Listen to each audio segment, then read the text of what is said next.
subjects with our trademark humor and wit. We guarantee you'll be educated, edified, and also entertained. So join us at 8 p.m. every Tuesday night, right here on Trailblazers Radio.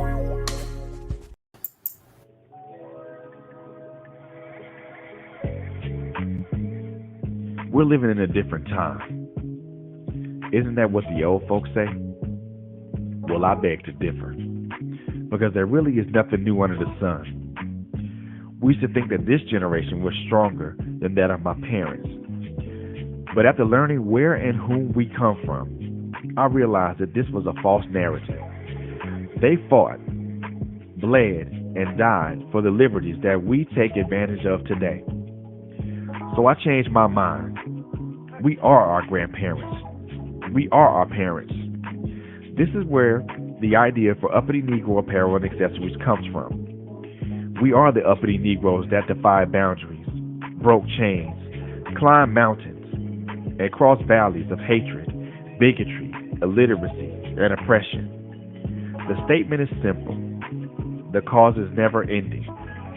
The sound, loud. Say it with me, Kendrick.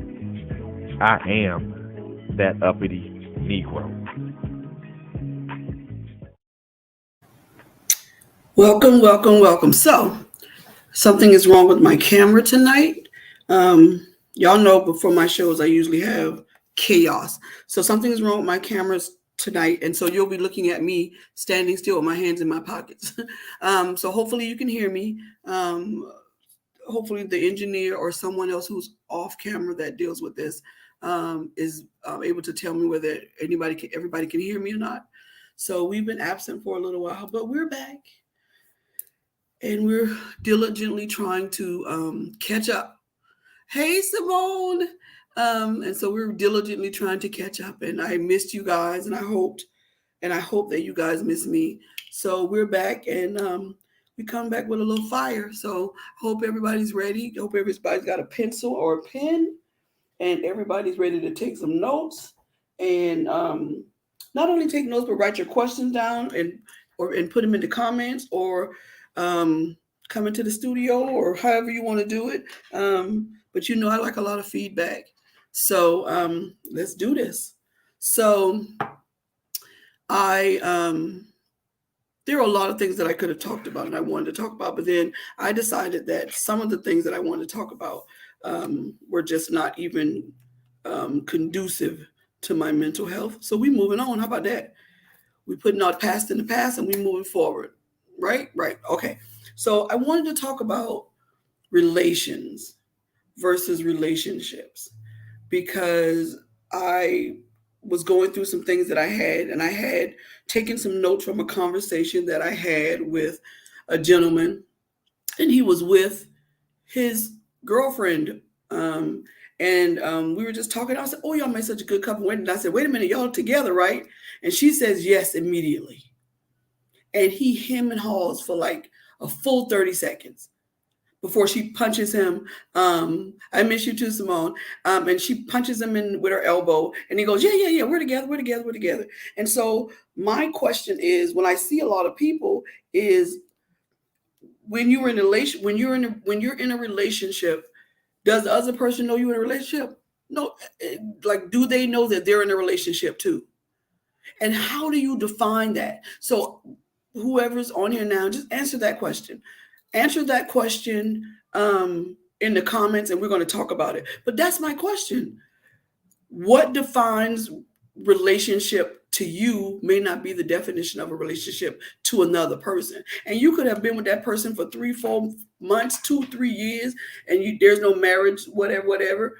And you thinking that you in a committed and exactly, Simone, but it ain't like that. Both parties are not always, I'm serious. Both parties are not always aware that they're actually in a committed relationship. And I'm not just talking about dudes, I'm talking about women. There are women out there who do not realize that that the guy doesn't know that she's not exclusive, that she got other people, she got other dudes doing other things that he don't do. And you have men out there who have 2 and 3 women because they think they have to have all of that just to make one woman. There's a song out, and I hate it with a passion. I hate this song that says that the one monkey don't stop no show you. This train gonna keep on rolling because he got these 3 women, and all of them do different things for him. And I hate that song because it doesn't take you going through 5 and 6 different women in order for you to get that one woman. And when you say that you have to do that, you greedy. And it's not necessary. And then the other thing is you thinking you being slick, but what if you're not pleasing none of them either?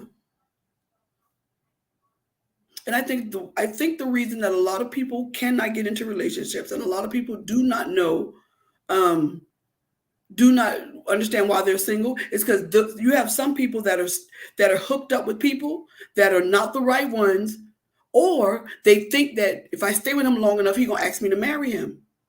Or if I stay with him long enough, he's going to change and do exactly what I need him to do. And people not going to change. Listen, unless there is a life-changing, life or death situation, or they have this meeting, this go-to meeting with Jesus, people not going to change. People are going to be people. And the way you met them is that's how they're going to be. You can't. I had a boyfriend years ago. He had a 5-year plan. If y'all were together after 5 years, he would ask you to marry him. Girl, hon, I made it to 4.5. And I realized that this wasn't a joke. This booger really meant that he had a 5-year plan. And I think that when you have plans like that and you do stuff like that, what you do is you set yourself up for failure, for one. And the second thing is you do everything in your power to break y'all up, to break the person, to find what you think is wrong. And it's unfair to the other person. It's unfair to the other person because your 5-year plan changes. Your strategy for your 5-year plan changes daily.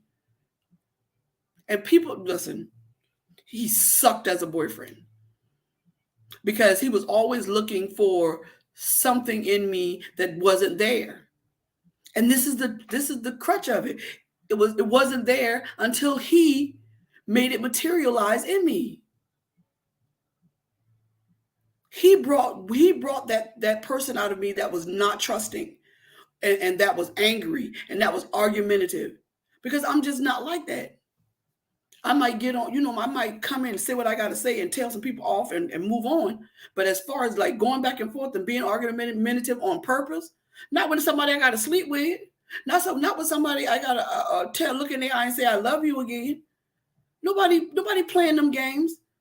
All right, Deborah, how you doing? I'm so glad to see y'all. Y'all just made me, I got tears in my eyes because I had been gone for so long and I just didn't know I was actually scared to come on here, but we'll talk about that at another time because I want to get through this show without crying, and I want to delve into my own mind a little bit more on some of the things I've been going through. So there's relation and relationship.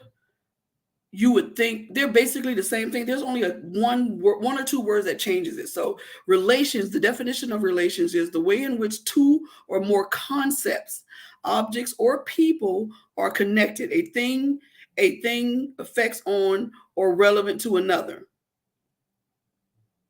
Relationship is that same definition, except it says it's the state of being connected, the way in which two or more people regard and behave toward each other, a couple's mutual status.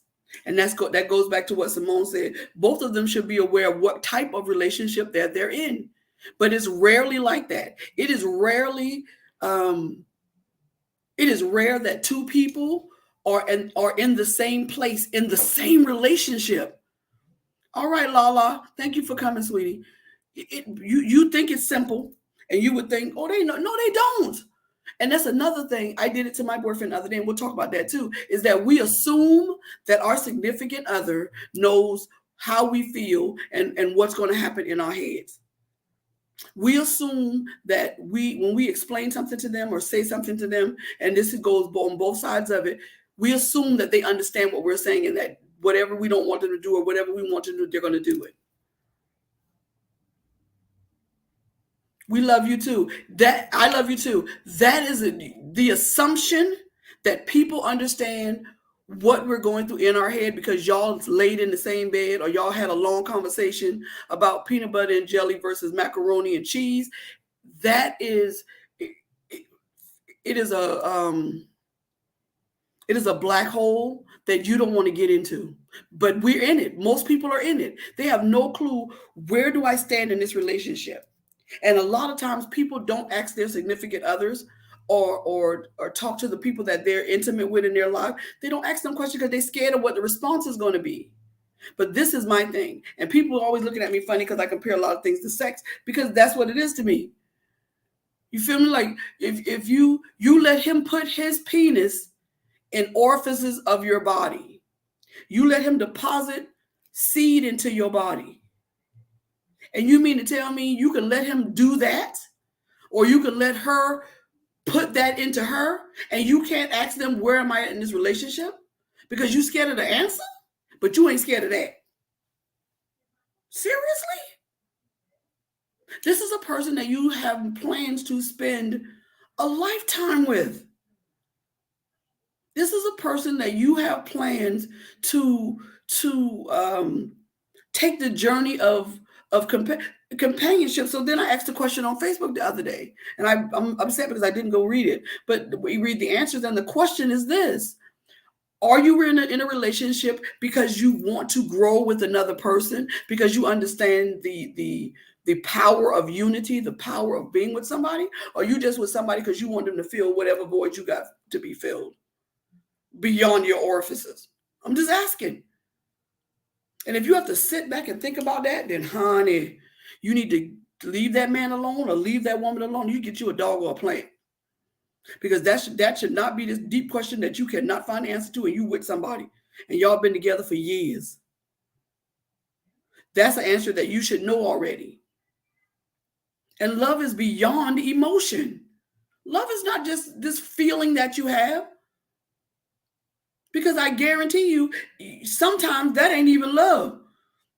It's in the jet. You have gas. You need an Alka-Seltzer. You need to go use the bathroom. Get a colonoscopy and see if you still feel love when it's over. Because that's not love. Love has nothing to do with your emotional heart beating fast, legs want to cross. Because love is not that. Love is not, I can't live without him, girl. I can't. That ain't love. Exactly, Lala. You better get you a good burp.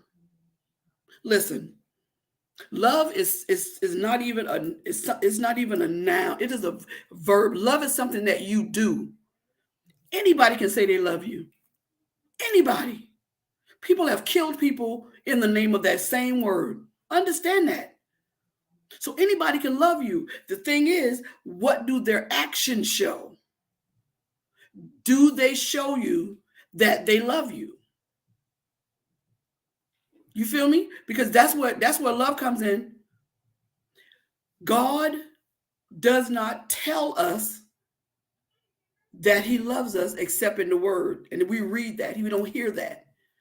And because he doesn't audibly tell us, because we couldn't stand it as humans, guess what? He shows us every day. He wakes us up. He sends us to bed.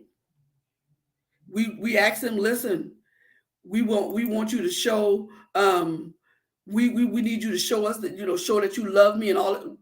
God shows you that he loves you every single day because he gives you a chance to do better than you did yesterday. Hell, he gave me a chance to do better than I did an hour ago, 15 minutes ago, 5 minutes ago. That is what God does, and that's how he shows love. And we have to do the same thing. We have to show, when we say we love somebody, you have to show that kind of love. And it's not supposed to have conditions on it. If somebody say they love you and then they say, but you're going to have to, no. Turn on Beyonce and tell them their stuff to the left. Because showing me love and my love to you should not be contingent on what I do for you. It has nothing to do with what you do for me. Because if it did, God would, if it did, if we had to rely on, if we had to rely on what we did for other people and what they did for us, it wouldn't last, because nobody is going to be continuously doing for you if you're not reciprocating. And even if you reciprocate, guess what? You will never do enough to please man, ever. Let me tell you how I know, because God don't ever do enough to please us, because we always want something, even if it's just a blink or to take another breath. Just give me one more breath, God. If you just give me one more breath, whatever, I'm not going to waste it. You understand what I'm trying to say? I know that's kind of a dramatic way of saying, but that's what I'm trying to say. You will never be able to please man. And it takes some people longer to get to that than others. So, but I'm gonna back up off of that, because I'm gonna get into something I don't want to get into on tonight. I want to talk about relations and relationship, because most of us are just in relations. And you can take that word the way I'm saying it, or you can talk to Mama Clump, because the grandmama, because all she wanted was relations. And that's what some of us are. We're in relation with people. There's no ship. The ship has docked. People are deboarding, and there's a hole in the bottom of it. It's going to sink before all y'all get off. It's the Titanic, because ain't none of y'all in no ship. Y'all just in relations, because you want your child to have green eyes like he do. You want him to have curly hair or whatever, but you ain't ask him when y'all go visit his mama who that is yelling in the back room, because he got mental illness in his family, and you ain't even talking about his bloodline, because you don't want to lose him. If there's a conversation that you have with your significant other, I don't care if it's your children, your friend, if there's a conversation that you want to have with someone, but you're so scared that it's going to draw them away and push them out, then that is not a friendship that is conducive, that is productive for you or the other person. Because love does not generate fear. Because God does not generate, God is pure love itself. He does not generate fear. We do fear the Lord, but not in a way that people in that Chucky thing be running from him in that monastery. We fear God because his power is so awesome, and it doesn't have any boundaries. And so we fear what we don't know. That's how we fear God. But you shouldn't fear asking somebody in your life a question and thinking that one question is going to destroy your entire relationship. And this is why I say, before you get into a relationship with somebody, y'all should have these hard talks, not in the first day, not in the first week, just along the way. These conversations should pop up. If y'all don't never argue, and y'all talking about y'all getting married in a year because we don't never argue, there's a problem. Because maybe when he does get in an argument, he gonna put his hands on you, because you ain't never seen him mad. Because you've always done what he or she, be real, what he or she has wanted to do. So are you in a relation? Are you in a relationship? And you can say the same thing about your relationship with God. Is it just relations? Is it just to get you to the good feeling and the good things? Or are you in a relationship, which means better, worse, sick, poor, stupid, smart? People say don't say that, but sometimes everybody have a stupid moment. And so no matter what, you should, in your relationship, there should be no taboo conversation. No taboo. What is that noise? That's not my phone, is it? No. Is that your phone, Coco? Yeah. Okay, because I know my phone doesn't make that noise, but that's when you have to figure out what kind of relationship you're in.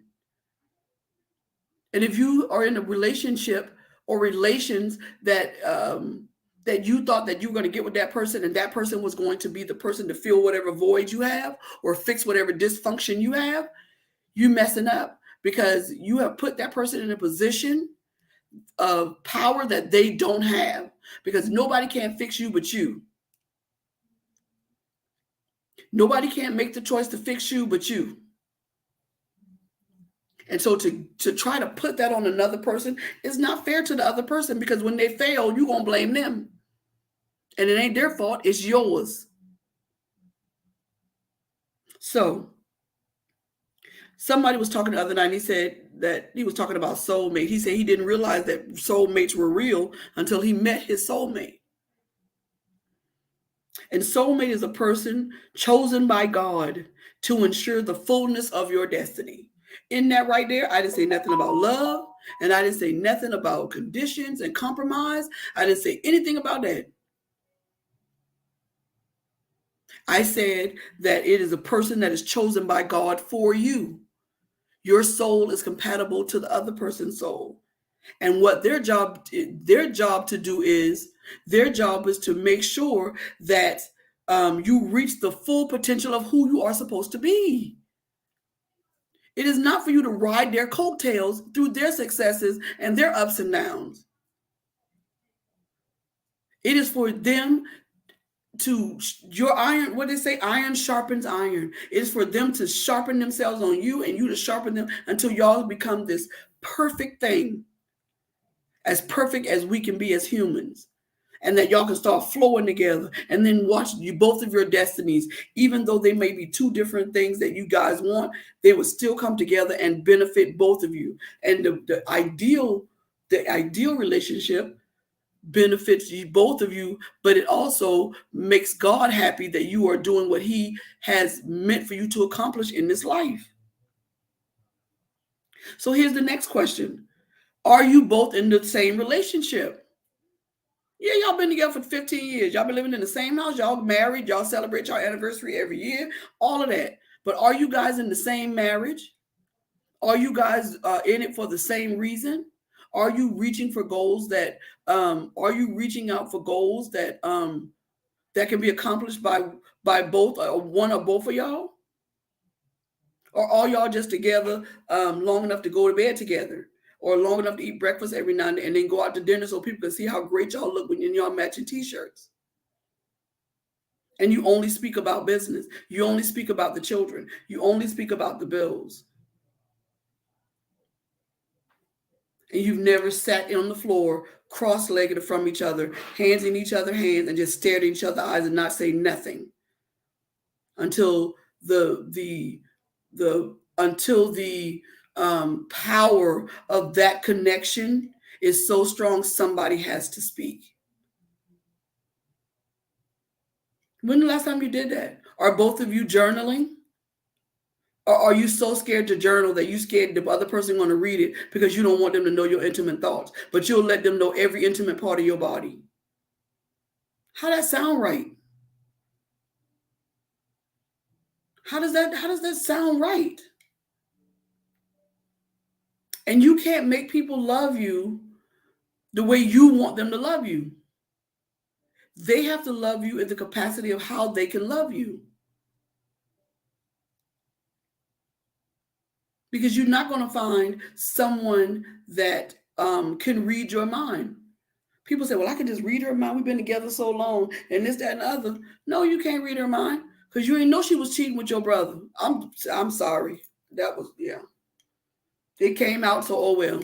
It came out. So when did you can only read her mind when you know what she want to eat, or she wanted another diamond on her finger?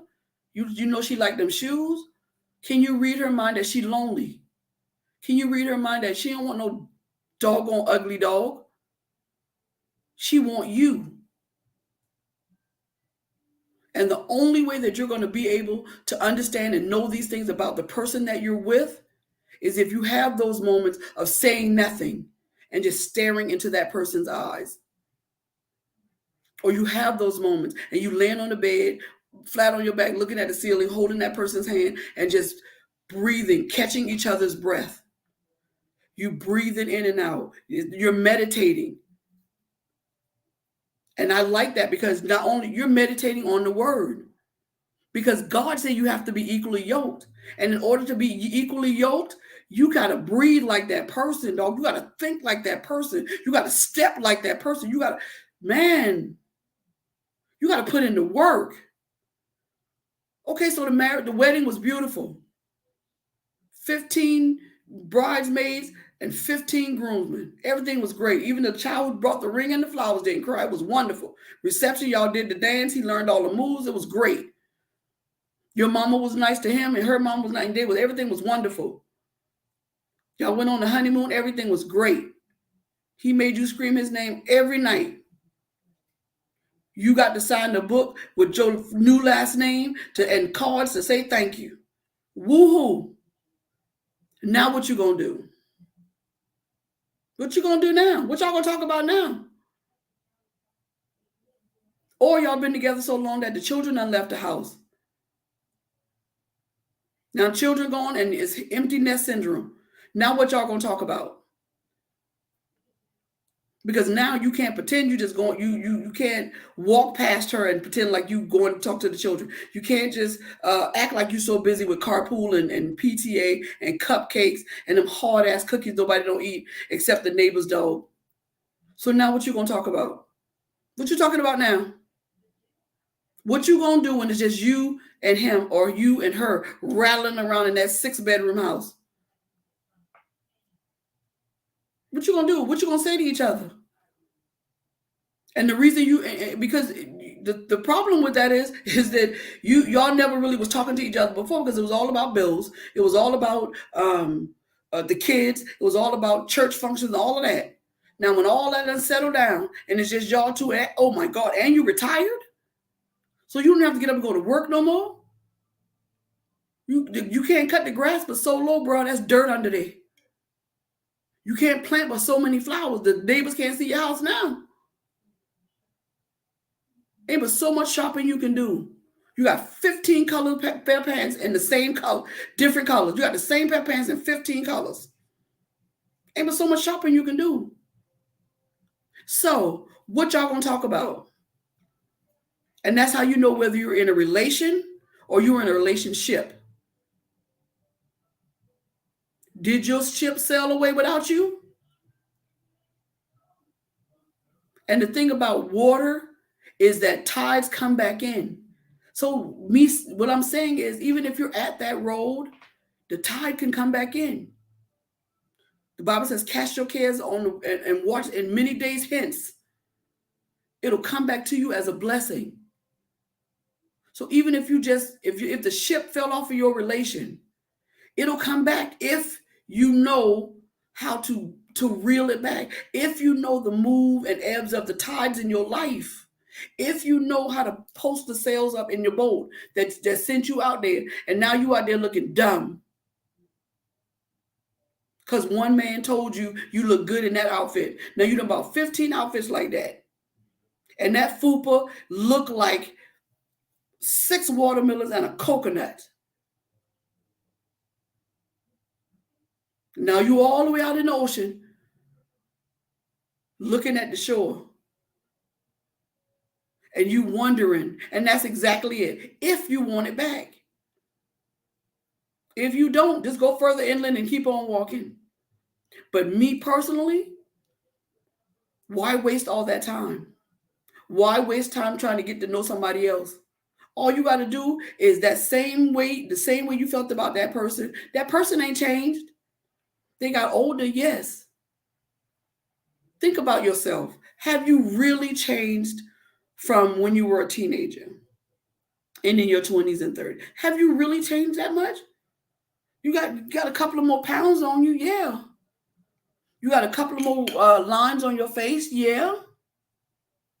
But in your mind, have you really changed that much? Is what you want really so different from what it was back then?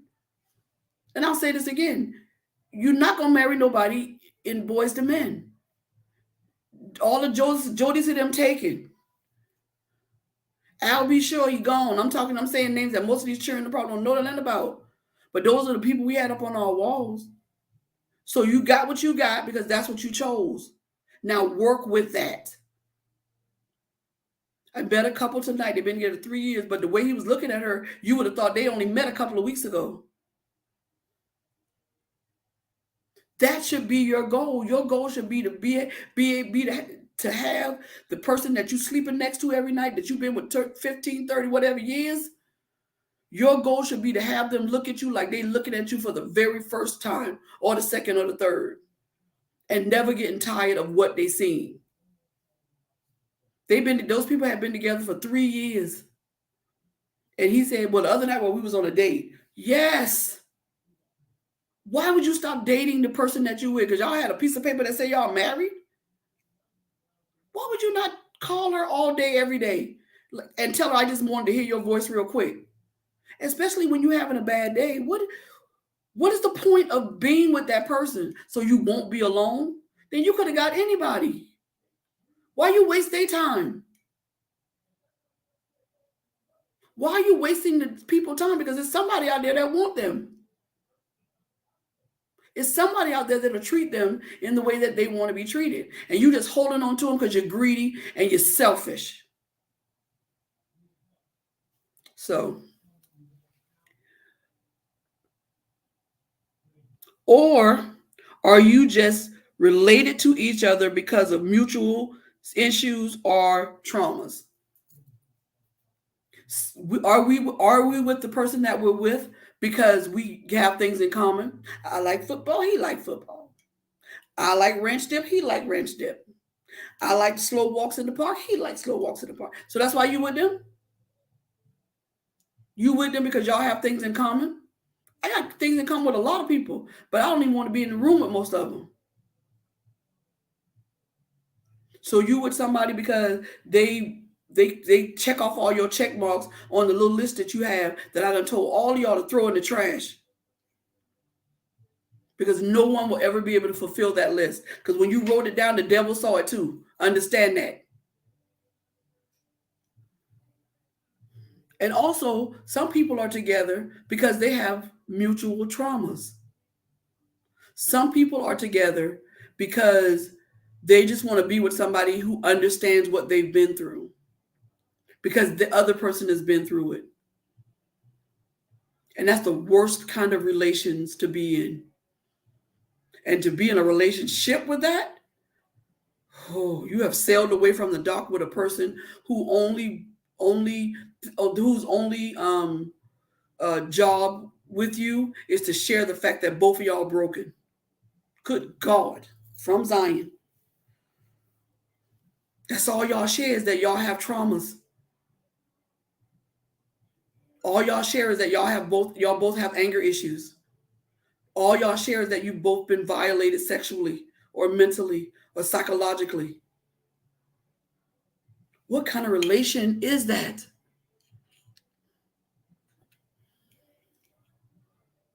And how can either one of y'all heal the other one when every time one of y'all start talking about it, the other one starts talking about theirs, and now it becomes this contest of whose trauma was worse? Whose trauma was yours? My trauma had to have been worse than yours. So this what happened to me. Girl, let me tell you what happened to me. No, you need somebody who's going to listen to your trauma and then break that trauma down so that you will be able to sort of be palatable enough for you to break whatever chain that has on you. Not to join in the story time. And when you do that, you minimize what that other person has gone through, because now we trying to comfort you. Now I got to comfort you because you done woke up the trauma in you. So now I'm not getting anything out of this, because now I'm your nurse, when what I needed from you is to hold me and be there for me. But you figure I'll just tell her what's wrong with me.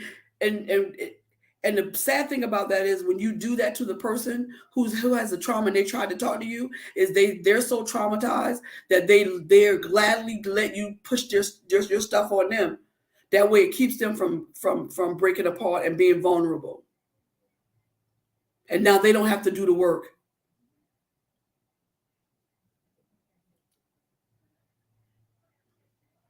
I swear this is not really where I wanted to go with this.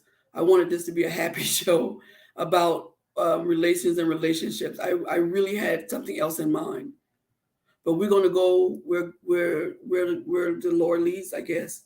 And so You don't want to be in a relationship and the only thing that y'all have together are your mutual issues and traumas, because there will be no healing in that relationship unless one of you or both of you go to counseling together and separately.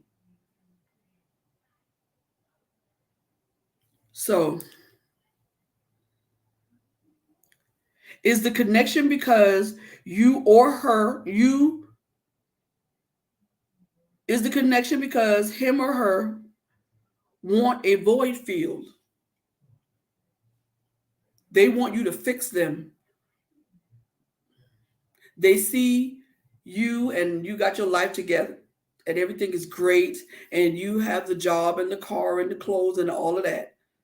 And so I don't really love this person, but they can help me get there. Still dangerous. It's still dangerous.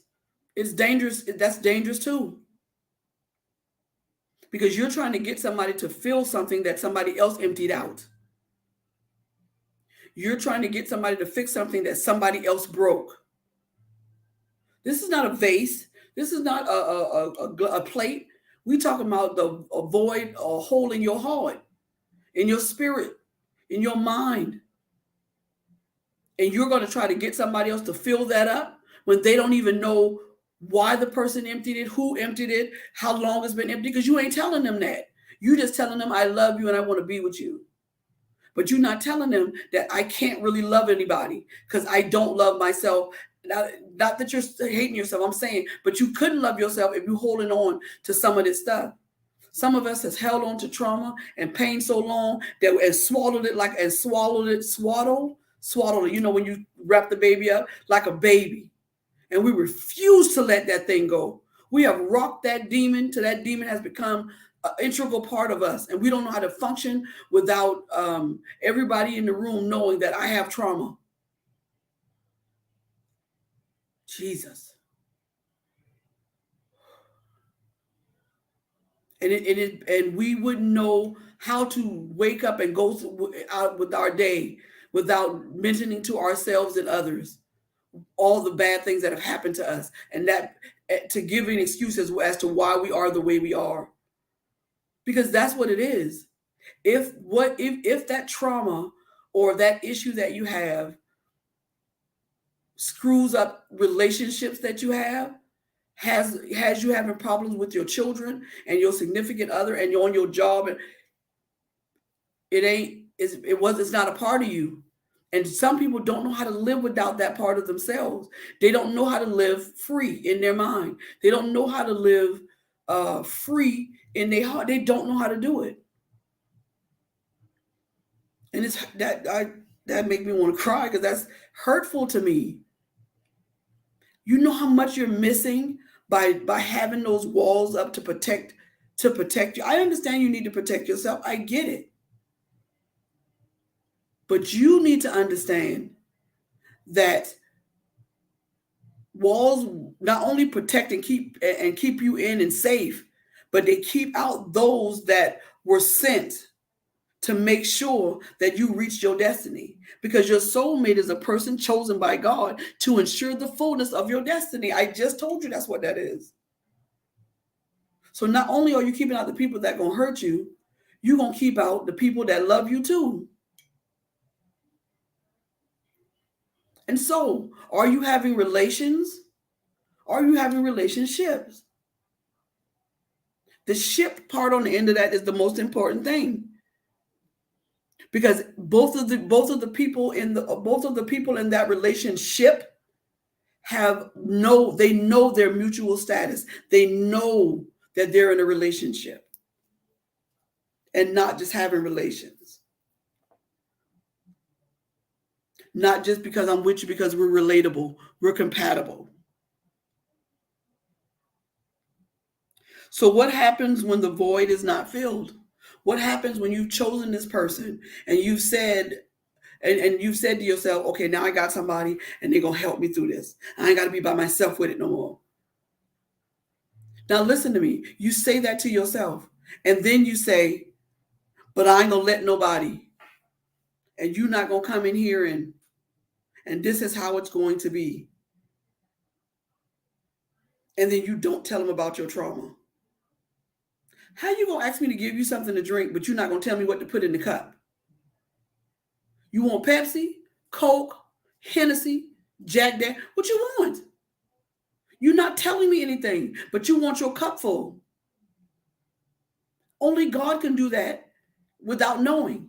If you're dealing with a human person, you have to tell them what it is. And if the first thing you think before you tell somebody something about your traumas or your issues is that they might hurt you with it, you with the wrong person anyway, sis. Bro, you already, listen, you might well walk away from that because you ain't ready. And again, get you a dog or a plant, because they don't tell your business. They don't come back and hurt you.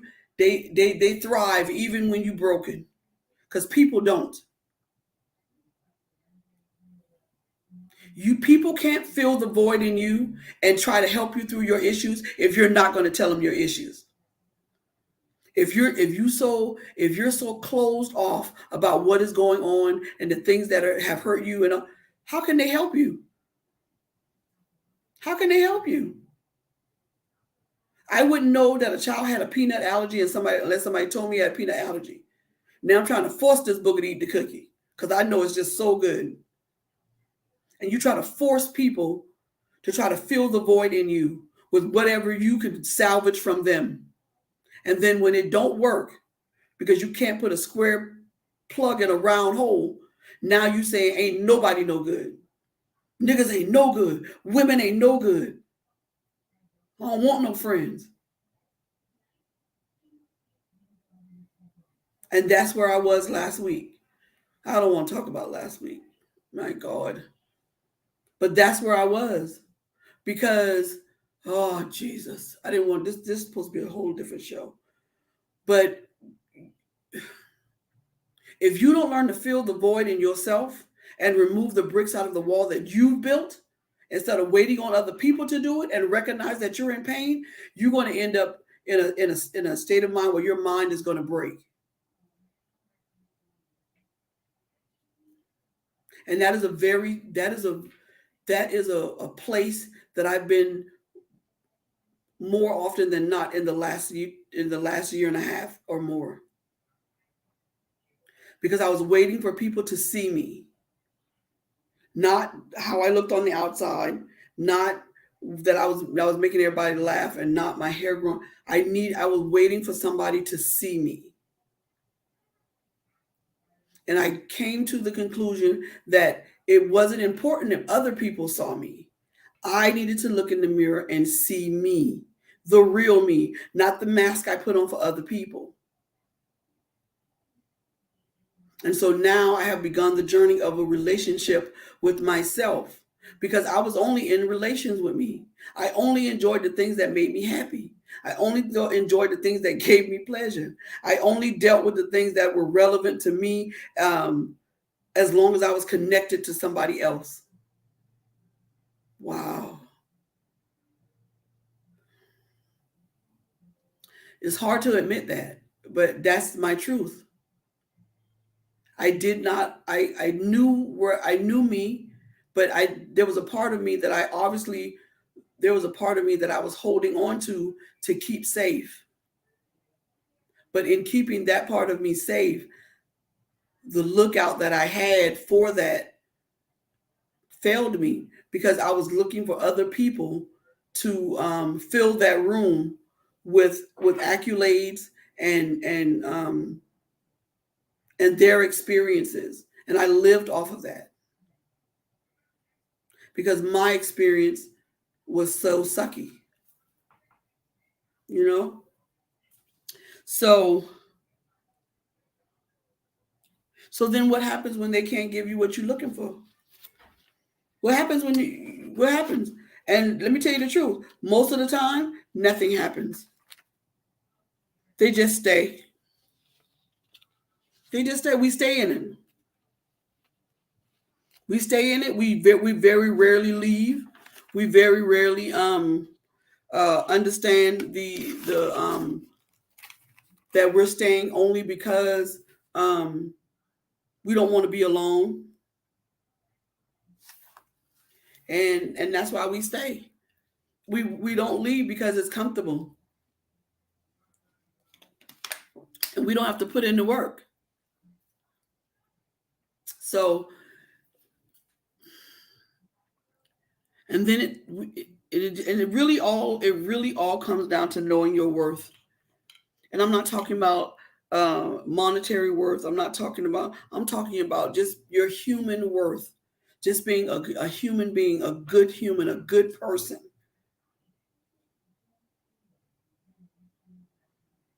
And the thing about knowing who you are and your worth is that there will be isolation. There will be times of complete isolation. Because if there is no isolation, you're just picking up and projecting other people's ideas and things into yourself. You need to isolate yourself for short periods of time in order for you to hear your voice, in order for you to hear what you're saying, in order to understand what your body is saying, what your body is doing, what your mind is saying. What is your mind telling you? What is your mind saying? How many lies have you told yourself this week or today? How many? And so that's it. I'm glad that phone call came in because I was about done anyway. But like I said, I wasn't going to be on here long. And I appreciate everybody coming on. But ask that question. Are you brave enough to ask that question? Are you brave enough? Are you brave enough? Hold on a minute, Bird. Hold on a minute, Bird. So are you brave enough to ask that question? Are you brave enough to ask the person that you're in love with, that you say you're going to spend the rest of your life with? Are you brave enough to ask them the hard questions? Are we in relations or are we in a relationship? Are you with that person because you know that they are strong enough to help you through what you're going through? Or are you with that person because they're not going to make you face the things that you went through? They're not going to make you do no work. They're going to make it easy for you. And all you got to do is just glide through this. And if you're too scared to ask the person that you with that hard question, then you with the wrong person, because there are conversations that need to be had that going to make somebody walk out, hang up on you, leave the room. But if they love you and care about you the way they say they do, they're going to call back, they're going to come back in the room, and they're going to sit down and they're going to answer the questions. We're not talking about interrogating anybody. We're not talking about trying to force somebody to commit to you. Because if somebody want to marry you and be committed to you, that 5-year plan and all that other bullshit is not going to work anyway. Because when you find somebody, you find the right one, that soulmate, they instantly know. They'll give it time for them to get to know you better or whatever, but they're not going to be having no 4 and 5-year plan, because they're not going to be able to wait that long to be with you and to make it legal. And so when I come back next Saturday, we'll pick back up on it. And I really want to answer some of the questions that were on my Facebook when I asked that question, because we need to figure out, are we in relations with somebody? Are we in a real relationship? And the other question is, do the other person know y'all in a relationship? You can't assume that somebody know y'all in a relationship because y'all go to dinner every night and y'all live with each other. Because some people do that and still don't understand that you ain't supposed to have 3 other people house you can go to. So that song about the ship keep on rolling and all that, I hate that song, because it just basically tells you need 3 different people to make you satisfied, that one person. If you're not satisfied if that person doesn't satisfy you in every aspect of your relationship and everything that you do, you with the wrong person. You need to let that person go and find somebody gonna make them happy, because all you're doing is holding up their progress, and you holding up the real person supposed to be in their life, period. And so I'm done for the night. My throat dry. I didn't want to talk about that. I thought my show was going to go somewhere else. It went this way, but I'm glad it did, because I said some things that I didn't even know I was thinking in my own head. And that's why this show is called The Takeover, because Bobby takes over. All right, Simone. Somebody else is on here. I want to make sure I don't miss nobody. It's good to see you, Simone. Good to see you, Lala. Good to see you, Cocoa. Monica, Deborah, it's so good to see y'all. Thank y'all so much for joining. I hope y'all join me next week. And I think we're going to pick this back up, but y'all know how it goes. Sometimes I can do it, and sometimes somebody will say something dumb to me in the street, and I have to come on here and reiterate the and not reiterate and do a show about it. But I think I want to stay on this because I want y'all to give me a little bit more feedback. So I'm out of here. This has been The Takeover, and I will see y'all next Saturday at 8 o'clock.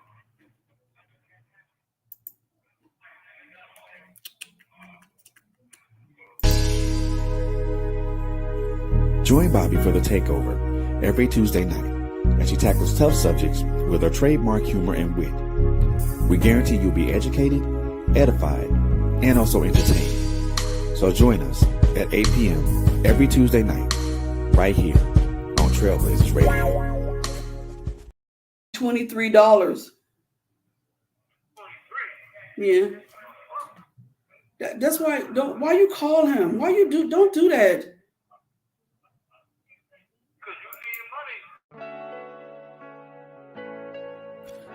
My Life Has Destiny is a faith-based podcast that talks about testimonies of faith, hope.